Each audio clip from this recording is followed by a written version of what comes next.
All right, could I have everybody's attention? We'll go ahead and get started. All right. First of all, I just want to thank everybody for coming. This is the 5th year we've been doing this. So just wanted to give a special thanks to Dan and Marcia Hunt for letting us host the beautiful home. Thank you. This year we are lucky enough to have Jason Bryant join us. Let's quickly introduce him, then I'm going to turn it over and let him take over. So Jason is the founder of the Matt Talk Podcast Network. And I have to admit, so my son Crosby and I listen to those podcasts before bedtime. That's kind of our bedtime routine. So not to weird you out or anything, but that puts you to sleep. Yeah. Also a PA announcer for the NCAA, NAIA World and Olympic Championships. Was a 2017 inductee into the National Wrestling Hall of Fame. Has covered wrestling for 24 years. So a big round of applause for Jason Bryant.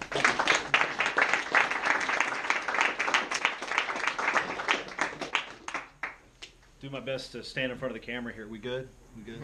A couple things I want to talk about tonight. First of all, I want to thank Josh and everybody here at Edina Wrestling that's invited me out. I was just explaining how this happened. It's like, how do you have a connection here? I don't. The only person I know associated with this program is Andrew Hips, who actually coincidentally runs the website I used to run 10 years ago at Intermat. So if you've been to Intermat, you got half of the people that ever ran that website actually standing with you tonight. So that's exclusive company. My name is Jason Bryant, as you heard Josh introduce. I'm originally from a small town in southeastern Virginia. That's the state, not the Iron Range. I've also learned to describe that since I've been here in Minnesota. Poquoson, P-O-Q-U-O-S-O-N. The only time you maybe have ever heard of it is when there's a referee out at the NCAA Championships, or you've watched an Allen Iverson documentary, and let's just say ESPN's not very kind to my hometown in that situation. It is a wrestling town, and it is what infected me with the sport of wrestling. And I was talking with Andrew earlier about, this sport finds you. And I was a sports junkie as a kid. I knew in the 5th grade that I wanted to be a sports broadcaster.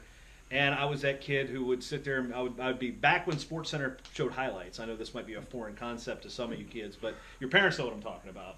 I'd miss the bus to check out the highlights of whatever basketball team it was, or whether Xavier University, the upset team out of Cincinnati, now they're a big-time team, would get the win, or the Orlando Magic or the Timberwolves. I loved expansion teams. Even before I lived in Minnesota, I was following the T-Wolves and the Orlando Magic, and I'd miss the bus watching highlights just for 10 seconds to see, how'd my team do.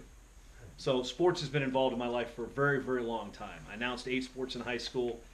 I played a number of sports, but I didn't discover the sport of wrestling until I was 15 years old. So early January 1995, I get a call. A buddy of mine actually I was at a basketball game. Hey, Jason, I'm going to the wrestling match on Wednesday. You want to come with? And at my high school, they had been state champions 9 times in its history, had 50-something state champions in school history. A little powerhouse, a little redneck powerhouse. I mean, that's what we were. We were slow white boys with mean cross faces and cradles. That's what we did in that town. Our basketball team, coincidentally, that year was 1-22. So you can figure it out. So Wednesday, we're wrestling Deep Creek High School, which is a 3A school in Virginia. And at that time, we had 3 classifications. Poquoson High, where I went, was a AA high school, about 700 students. And we beat this monster team from Chesapeake, Virginia, Deep Creek High School. And it's like, whoa, this is cool. And I sat there at a dual meet. I was explaining the sport. 2 days later, it's a Friday. I'm a sophomore, and the same guy goes, hey, Virginia duels this weekend. You want to go? Absolutely.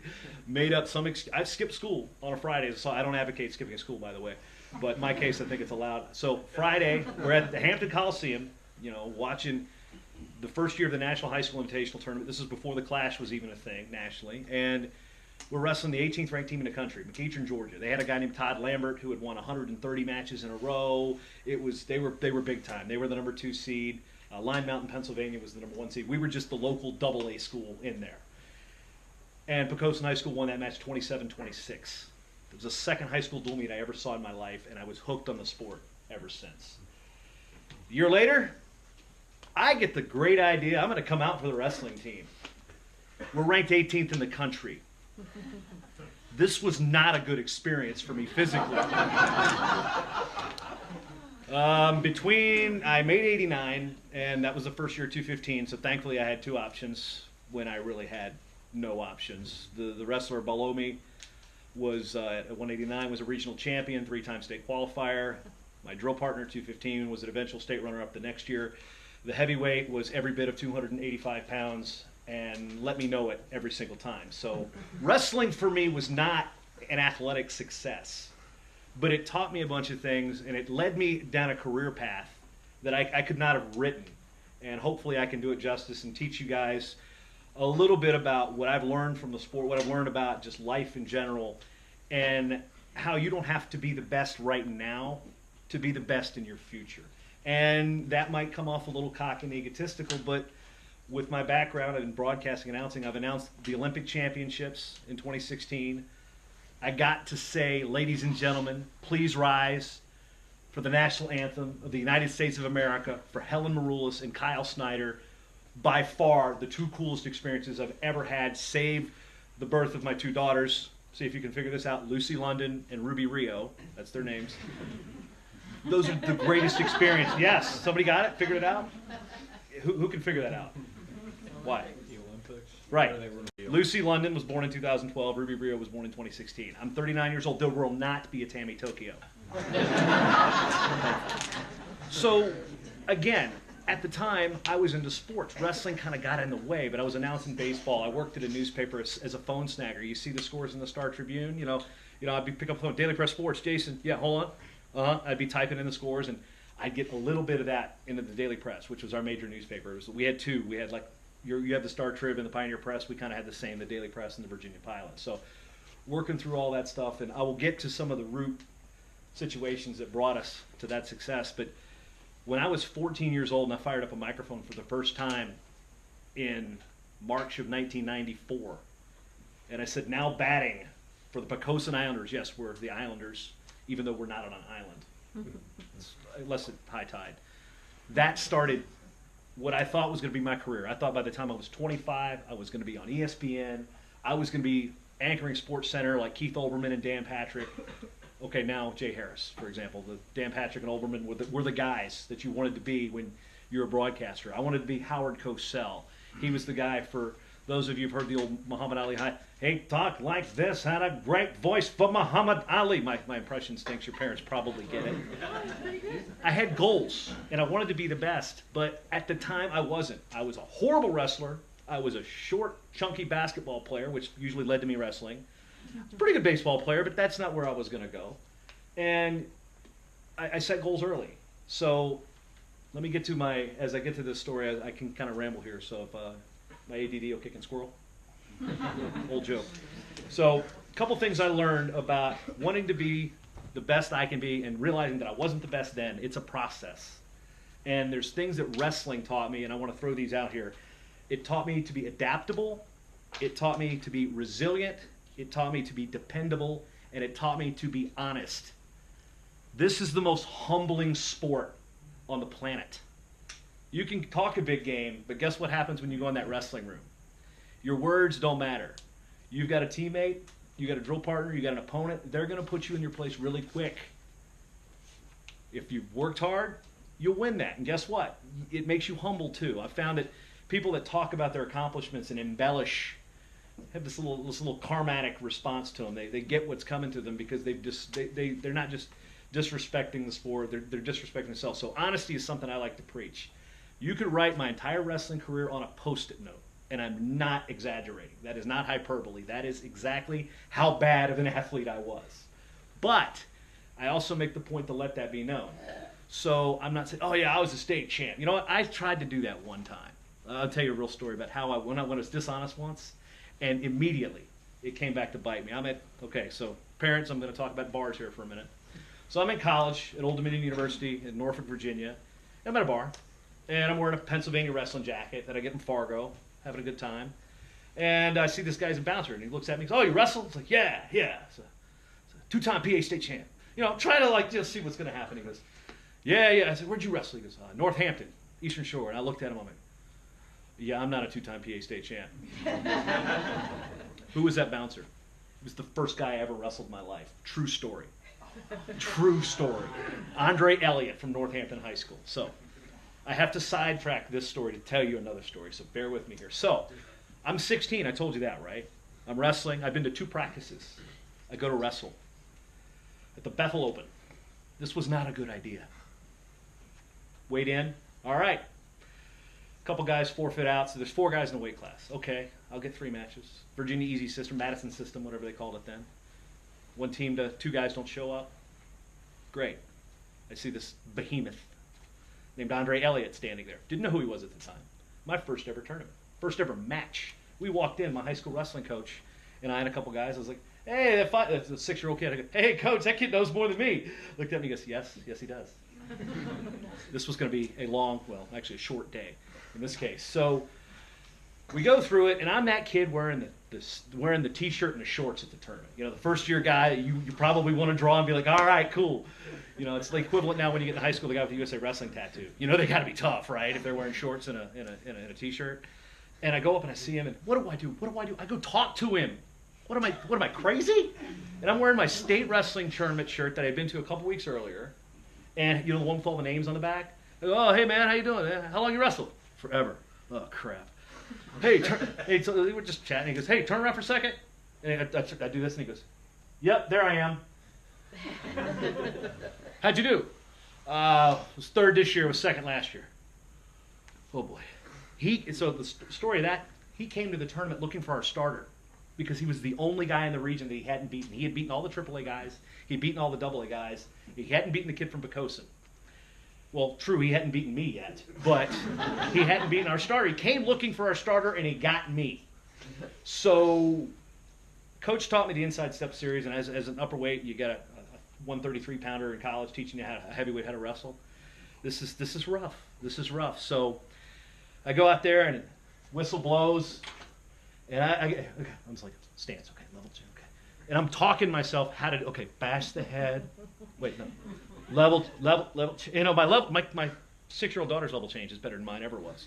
So I get there, and I shoot, and it's more like just a dive. I dive. Just dive, and it's like, yep, here we go, spin behind, half, oh, on my back. The only reason he didn't pin me then is because my elbow was so far behind me.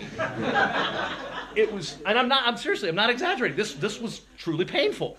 And I'm like, why, you know, and then he cuts me, you know, he gets up, he cuts me, and I look over to my coaches, and I'm right here, and he cuts me, kicks me through, and I look at my coaches, and I go, I scored. And I turn back around, and I dive at his leg again. Guess what he does? Coaches are over here, and one thing I forgot to tell you was what my nickname was in high school. What is a snack cake with an infinite shelf life? A Twinkie, yes. So my nickname was Twinkie. Actually still is. So if you go to NCAAs and you hear somebody go, Twinkie! Yeah, that's a friend of mine from high school. So at the time, imagine how intimidating it is to hear your coaches going, Twinkie, look away! Twinkie, look away! And here I am, look away, huh? Whoop, stop. 2 minutes and 51 seconds. The story, thankfully, is a lot longer than the match. Come to find out later, the coach told him, hey, take it easy, it's his first match. But yeah, he told me that like 5 years later. He didn't tell me that right then and there. But so that was the story of my first match, and for some reason, I wanted to go back. Why? No, sir, I'm asking. Do you know? Because I surely don't. So going through that procedure and then going through practice that summer, a lot of freestyle. I didn't know it. Yeah, I didn't know what the difference was. What? And going, and I got the ever-loving crap beat out of me. For some reason, I don't know why I liked it. It's not like I'm, you know, a glutton for well, I guess I am a glutton for punishment. I work in wrestling for a living, but the idea of wrestling as a sports fan was so intriguing to me. I kept going back. You can't pass to a teammate. You, most of the time, can't blame it on the referee. The better man or woman wins, right? That's the fundamental point of wrestling. That's also usually, in theory, one of the fundamental points of life, too. So what I learned through those experiences, and as I went on to college, I had no ideas that I'm not going to wrestle in college. I was never a starter for my high school team. Never wrestled one varsity match. I've announced the Olympics. That's pretty cool. So it's not necessarily about your wrestling, but here's what things I learned about being adaptable. Wrestling, you have to change positions all the time, right? You've got to adapt and change, shot, reshot drills, all sorts of things like that. That right there is built-in inherent adaptability. Resiliency, how do you recover from a loss? How do you bounce back from your girlfriend breaking up with you, failing a test, not getting your driver's license? All of these things usually affect your performances between your sophomore and junior year. Parents know what I'm talking about. We look at how can you bounce back. I'm going to tell you a story about failure after I get here, because bouncing back, there's no shiny good story about me coming back and starting and winning a state championship because I was resilient. No, that was a lesson that I would not learn until that man hired me 10 years ago. Fortunately, I saw this and I'm like, okay, Jay Robinson, that's a tough act to follow. So here's what I learned about resiliency through Jay Robinson. So after college, I started working at a newspaper. I'd been working at a newspaper for 8 years. As a phone snagger, I eventually moved up to, a page designer, and I was the beat writer for wrestling. And, it's pretty cool to see your name in print. As a journalist, somebody wants to be a broadcaster, you open up that paper, you see your name, the byline, by Jason Bryant. You just, feeling of accomplishment, because when you work at a newspaper, nobody goes, they go, what do you write about? Yeah, or, okay, I cover wrestling, I cover high school football. They're not opening up the paper going, man, whoever designed pages C4 and C5 on deadline with the no-hitter going in the ninth did a great job. It's a glamorous position working in a newspaper in most places. But I got a byline in there. So as I went there, and I got tired of it, they pulled me off of wrestling. They pulled me off of wrestling when I went full-time. Nope, not going to do it. Wrestling's too big of a part of my life at this point. So, freelance for a little bit, and then this company called the National Wrestling Coaches Association calls me up. And they had just bought Intermat, as we mentioned earlier, from a guy in Iowa. And they said, hey, we want you to come up and run it. I was like, okay. Made the sales pitch, and if anybody's ever heard of Mike Moyer, he does his sales pitch and convinced me to move to Pennsylvania, do everything I could. Worked at Intermat for 3 years. Then Jay calls me one day in April. I'd bought a house in December. And they start telling me about what they want to do with this company called Wrestling 411. Sports Center Wrestling, television. And I'm like, you're hitting the right buttons. They're smooching the right cheeks. I'm just like, yeah, this is what I want to do. So Jay Robinson, and one of his many business ventures, calls me up and tells me everything that I wanted to hear at a 28-year-old egotistical jackhole wants to hear. Because at the time, I hadn't had my comeuppance. I hadn't had a gut check. I hadn't had my dose of reality. I brought Intermat back from the dead and made it the most viewed wrestling website in the world. And then, okay, yeah, everybody likes Jason Bryant. Ego hits. Just like being that state champion wrestler that goes across state lines thinking you're hot stuff, and then that guy from that small town in nowhere state doesn't care, and he pins you in the first period. Yeah, we'll talk about how I got decked in the first period. So I move out here. Again, not smart, by the way, parents, to buy a house 8 months later and move across the country. I lost $36,000 on that house, by the way. Less than the market. So I come out here, and we got TV. We're going to do this. We're going to do Wrestling 411. We're going to got all these things. We got to do this video, and then we don't get any videos. And then the funding dries up literally as soon as we got there. So Kyle Klingman, who now works for the Gable Museum in Waterloo, Iowa, and I are brought in. He comes from Iowa, I come from Virginia. And for a year, we have to fight through this. And I'm sitting there, and I'm like, oh, I'm Jason Bryant, man. People love my stuff. Why is this not going to work? Didn't matter. Just didn't work. No funding, call it money, call it whatever. That was a gut check. How did I get knocked down? I was hired as what I thought was going to be an employee. I was a contractor. So when you get to some tax law, you figure that out. So I ended up with no job, tanking. Company tanked 1 year. No job. Didn't realize I had to pay taxes. Okay, adulting. Reality. Yeah, you'll see which resilience. Then, okay, now what? I have no job. I'm living in my buddy's basement. And thankfully for me, I met a woman who eventually became my wife who, knows a little bit about life. Her motto in life is complicated. Deal with it. So I did. Now, to bounce back from that, how do you bounce back from that? I got credit card debt out the wazoo. Don't be in a rush to grow up yet. Credit card debt, and this isn't speaking in high school guys, you don't really care about high school credit card debt, but it's a reality when you're going to college and you're going to come out with debt. Just be smart. take a finance class. That's one thing I would recommend. It has nothing to do with my speech, but take a finance class, learn how to manage your money. So I get there and I'm no money, no job, no place to live. I'm not downtrodden down on my luck. I'm not living in a tent. I mean, my wife does pretty well, or she did pretty well, so I was fine. Opportunity comes up, and I thought, man, that was a gut check. I failed. Did I fail? Yeah, I failed, because my goal was to do something that had never been done, and I thought I was going to have the resources to do it. And ultimately, I could have found the resources, but I didn't want. It was out of my comfort zone. So that's why it failed. One, because I wasn't ready to be adaptable then, but that issue, that situation, taught me resiliency. Because next thing you know, there's a job that's created at USA Wrestling in Colorado Springs, almost written for my skill set. And I tail between my legs, I'm like, I guess I apply for it. You know, things started going into motion there. So, you know, resiliency, when, you know, you're down on your luck, wrestling, you get back up, you get back up, you get back up. Because that was rough. That was a gut check and a half. Like, how can people not like me? I'm the best.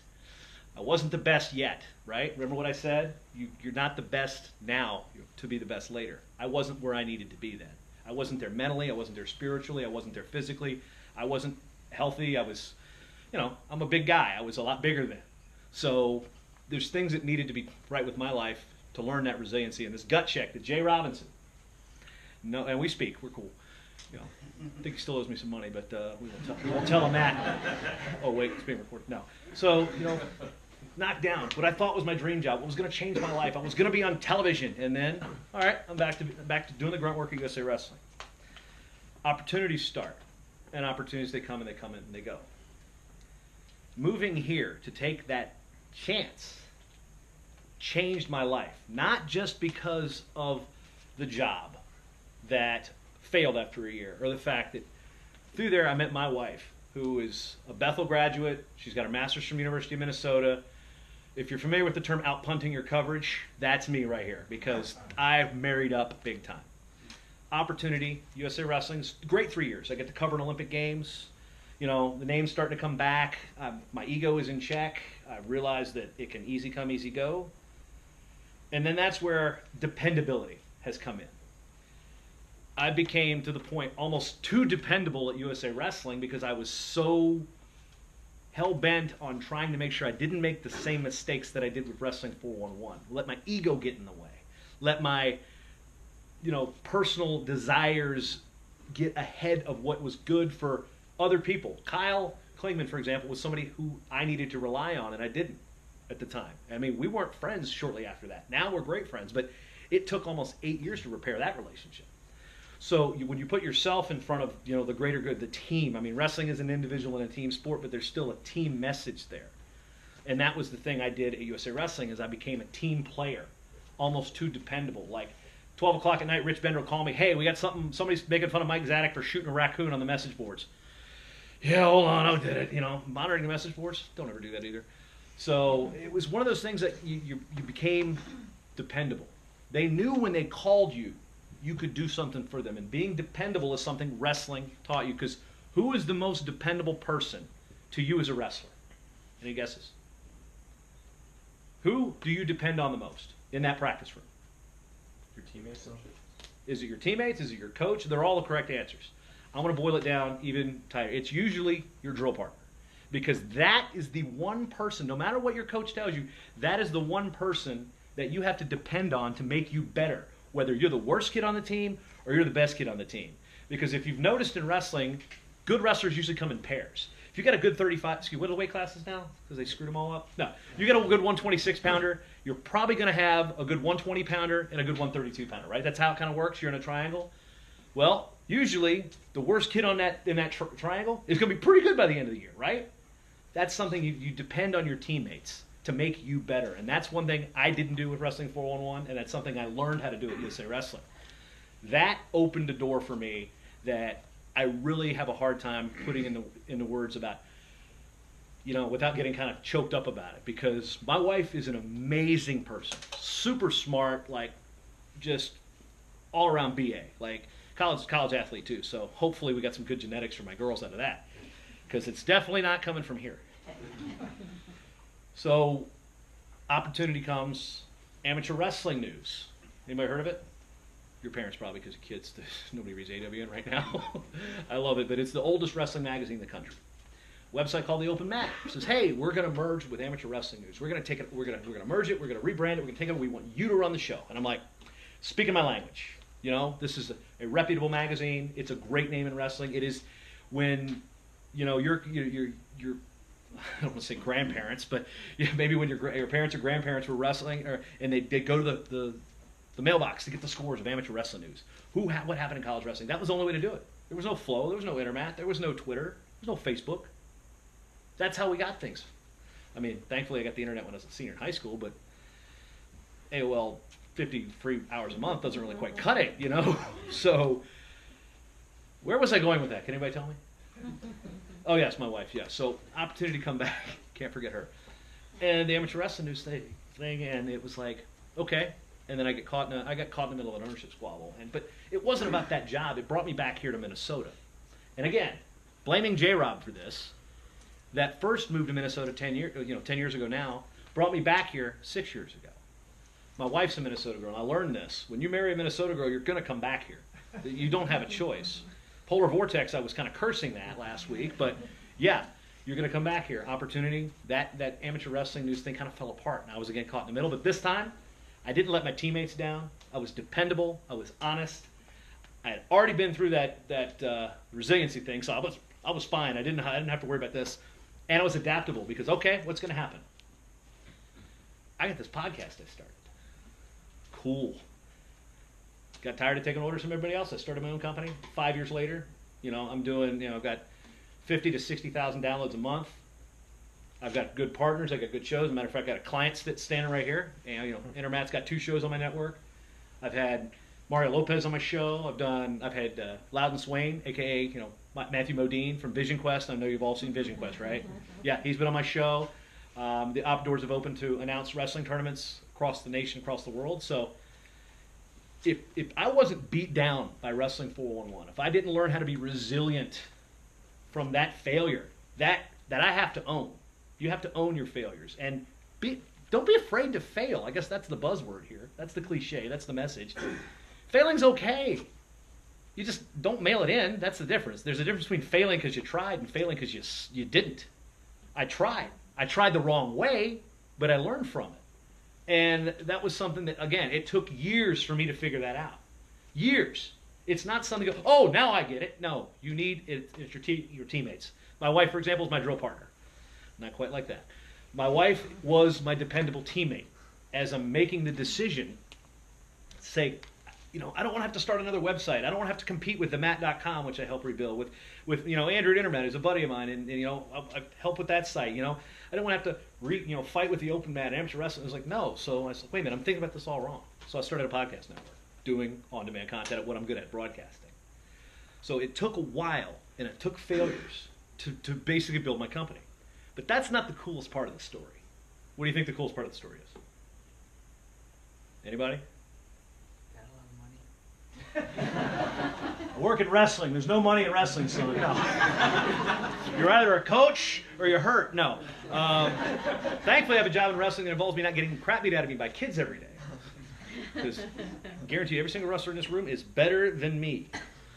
Best part about it is when you realize that, and you make the right decisions, and you take what you learn in wrestling. And whether or not, I'm not sitting there going, man, I'm resilient because of wrestling. No, it's not something you sit there and point to. I'm a wrestler, I'm tough. You figure it out after the fact. Some people can get this from other sports. I know triathletes who, they're resilient because they've run ultra marathons, and they've done Ironmans. They've been on Diamond Head in Hawaii because they're crazy. But they're also super resilient because they want to know how far they can go until they fail and then try to jump past it again. How am I going to know how far I could get if I didn't fail 411? If 411 was just a middling TV company and I was making, enough money to rent an apartment in South Minneapolis, maybe, and hopefully, not eat ramen noodles like I did in college, okay, big deal. I failed. I tried the wrong way, but I failed, and I bounced back from it. Now the cool part.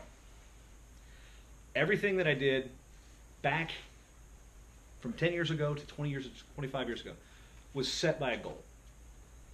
That goal has never changed. ever. I always wanted to be the most recognizable sports broadcaster in history. Pretty lofty goal, right?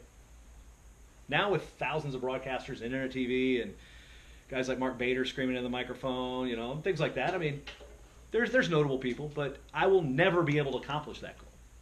Well, maybe. It's possible. But as of right now, I've kind of dialed that was here. Okay, what's the logical goal? I'd like to announce the Olympics someday. Guess what I did in 2016? I got to announce the Olympics. I'd like to, you know, when I was 25 years old, I thought I was good enough to announce the NCAA Wrestling Championships. I was good enough. I wasn't in the right place of mind. I wasn't, again, there was that ego. There was that gut check, that reality that I needed, that punch in the gut that I needed that didn't happen until 4 years later. And the opportunity didn't come until 7 years later. So it's not going to happen immediately. Again, just because you think you're the best at a certain point here doesn't mean that's your ceiling. You're not, if you're here and you think you're here, no, you can be so much better. You just got to wait, practice, try, be resilient, be dependable, be honest. All those things make so much sense to it. So, opportunity comes for the NCAA Championships, 2016. You realize how much heat that took, the NCAA took, to change from the legendary voice of wrestling, Sandy Stevens? If you've ever been to Fargo, you know who she is. Do not climb over that railing. That is the voice you hear at all these wrestling tournaments. And she's done it for 34 years. And the NCAA was ready to make a change. They chose me, and they chose a guy named Brian Hazard out of Virginia as well. That's a tough one to take. And that's a successful moment. But again, that successful moment is here. You want to think here. 3 years later, I'm ready to say, yeah, I'm glad to do the Nationals.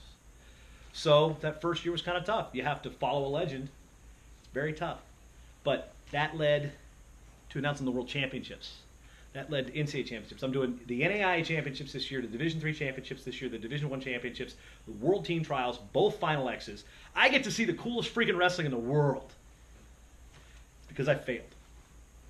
But I got back up because of what wrestling taught me. I don't give this speech very often because this is the first time I've actually had to give this speech. I thank you for dealing with it and bearing with it, but there's just so many ways that my life is benefited because this sport took me away from basketball. This sport took me away from hockey. I interned for a hockey team when I was in college. I won the championship that year. I didn't get a ring out of it, which kind of sucks, but there's so many different ways my life could have gone, and wrestling's a sport that took me to where I wanted to make my dreams come true. Because I became adaptable through wrestling. I became dependable. Became resilient. And ultimately, honesty to me is probably the biggest factor that wrestling taught. The brutal honesty of this sport. I think that's all I got. If there's any questions, I'd be happy to answer.